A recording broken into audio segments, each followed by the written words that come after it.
माननीय सदस्य श्री अमरा राम जी।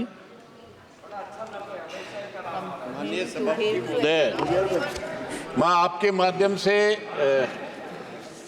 सभा का, सदन का, सरकार का और कृषि मंत्री जी का ध्यान आकर्षित करना चाहूँगा कि एक ऐसे किसानों के साथ बहुराष्ट्रीय कंपनी नीदरलैंड की रिजक जमान ने खीरा का नकली बीज पिछले 2 साल से इसी कंपनी का बीज जो नेट से पोली हाउस में जो बहुत ही उच्च कोटि की फसलें पैदा करते हैं उनको इस साल नकली बीज दिया गया और वो बीज भी इतना महंगा बीज है कि एक बीज 10 रुपये का है।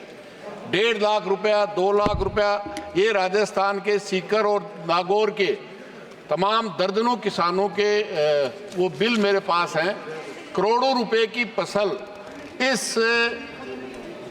बहुराष्ट्रीय कंपनी नीदरलैंड ने किसानों को चीट करने का राजस्थान में भी काम किया है। निश्चित रूप से वहाँ विषय था ककड़ी उत्पादकों क्या विषय, अध्यक्ष ककड़ी उत्पादक का विषय था। विषय आपका ककड़ी उत्पादक वाला था, दूसरा विषय बोल रहा है। वही है जो नकली खीरा का बीज दे करके न केवल किसानों की फसल को जो करोड़ों रुपए की, आप अंदाजा कीजिए 2-2 लाख रुपए का बीज कंपनी से लिया और किसी भी तरह की फसल पैदा 10% भी नहीं हुई, जिसका उत्पादन बीमारियों से मुकाबले का था। 2 साल ठीक से दिया और इसलिए विश्वास करके लोगों ने इसको खरीदा है।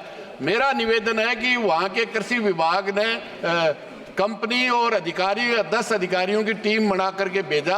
एक जगह जाने के बाद कंपनी का जो रिप्रेजेंटेटिव था वो वहाँ से भाग गया क्योंकि सरकार कंपनी किसानों के उस मुआवजे को नहीं देना चाहती। इसलिए मेरा आपके माध्यम से निवेदन है कि निश्चित रूप से न केवल ये राजस्थान में, जबकि बहुराष्ट्रीय कंपनी है, तो देश के अन्य जो नेट से फसल करते हैं उनमें भी इस कंपनी ने बीज दिया होगा।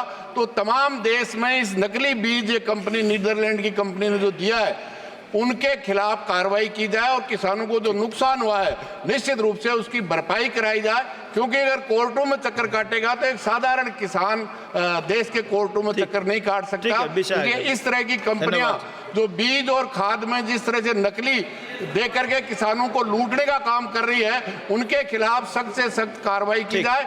चाहे बीज का सवाल हो, चाहे खाद का सवाल हो, जो बहुराष्ट्रीय कंपनियां हो गया पूर्ति करती है, उनके जहां भी ऐसा हुआ है उसके खिलाफ कार्रवाई की जाए।